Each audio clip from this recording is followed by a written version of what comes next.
The engine can be split up into four main areas: compressor, combustor, the turbine, and the exhaust.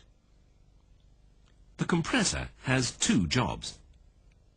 It sucks and squeezes, drawing air in from outside, and also compressing the air.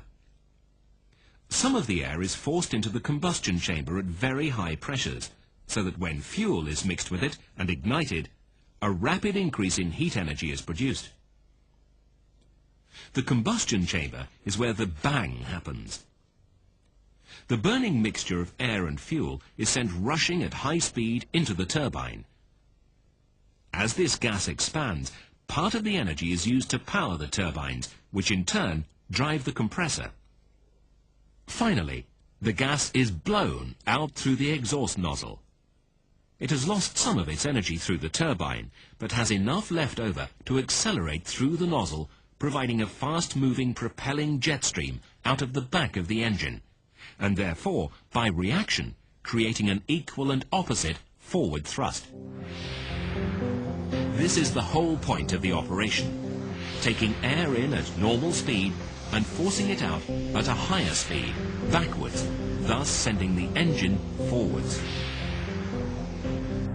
It may sound absurd, but it really is very simple. And it works.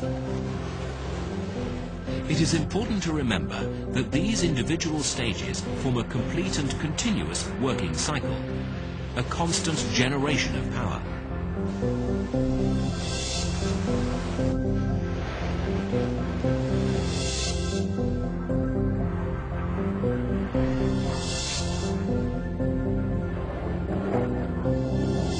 And here are both the advantages and disadvantages of the way in which a jet engine works. On the one hand, the jet engine has relatively few moving parts, and as it's a very effective method of producing power, it can be small and light for a given output. On the other hand, the components at the hot end of the engine have to be able to withstand tremendous and continuous operating pressures and temperatures. All the sections of the engine are designed to make the flow of air through the engine as efficient as possible.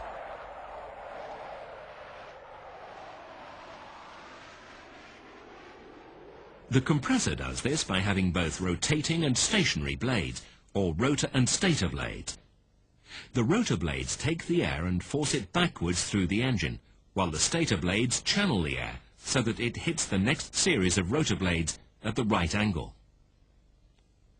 As the air is pushed through the compressor, the space available for it is reduced, and it gets literally packed in, so much so that compression ratios of up to 40:1 are possible. The compressor is driven by the turbine. One turbine can drive the whole compressor, but now there are often 2 or 3 turbines in an engine, each with a separate shaft that rotates a different section of the compressor. The fact that the sections can then rotate at different speeds means it is easier to maintain the correct overall flow of air through the engine, and the entire engine can be made shorter and stiffer. When the air reaches the combustion chamber, it's at a pressure approaching 600 psi, and it's travelling at more than half the speed of sound.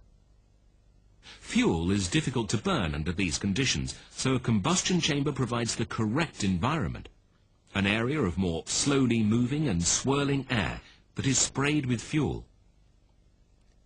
This mixture will ignite, and the increase in heat energy is quite considerable. The burning gas can be as hot as 2,100 degrees centigrade, and at this sort of temperature, the metal the turbine blades are made of will melt. However, cooler air continues to be mixed with the burning gas to lower its temperature before entry into the turbine. And more cool air that had not been taken through the combustion chamber but diverted for cooling purposes brings the operating temperature of the turbine blade down to a more manageable 1,000 degrees or so. In some ways, the turbine is the compressor in reverse. Nozzle guide vanes channel the gas onto the turbine blades, which are shaped so that the gas flowing over them is used to generate the optimum power. The blades are slotted onto a disc which rotates the shaft that is connected forwards to the compressor.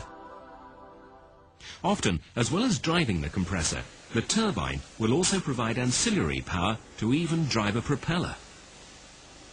It is vital that turbines are perfectly designed and manufactured. Just this one stage, the high-pressure turbine can generate up to 70,000 horsepower, at which point the blades will be spinning at 1,500 feet per second. That's over 1,000 miles per hour. So everything must be done to ensure that the passage of gas through the turbines is as smooth as possible. Similar care is taken as the gas leaves the engine through the propelling nozzle. It is these exhaust gases that provide the thrust to power the engine, so essential that they are propelled from the engine at exactly the right speed required by the aircraft. This is largely determined by the size and shape of the propelling nozzle that can give a kick to the gases as they leave the engine.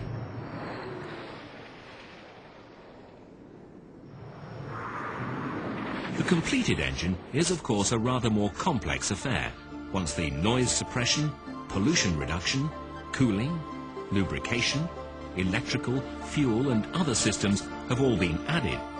But the 4 sections of the working cycle remain unaltered. Soon after the invention of the jet engine, it was decided that brute force alone wasn't enough, and designers started to look for ways to develop this newfound source of power. The type of engine that we've been looking at is called the turbojet. It was the first kind of jet to be made, and it remains the best for high-speed flight, as it's very powerful but small and has a low frontal area, so it can be easily streamlined. The turbojet can be made even more powerful by adding reheat. In this system, fuel is sprayed into the exhaust and lit, so there is a second combustion stage which provides extra thrust. Reheat is generally used only for short periods to give extra acceleration, such as on takeoff or maximum climb.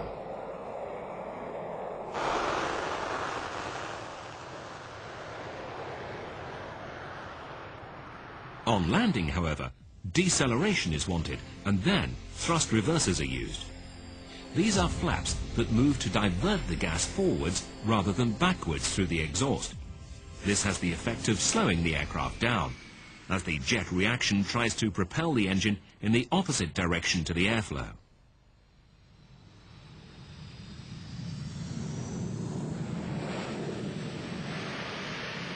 A development of the turbojet is the turboprop.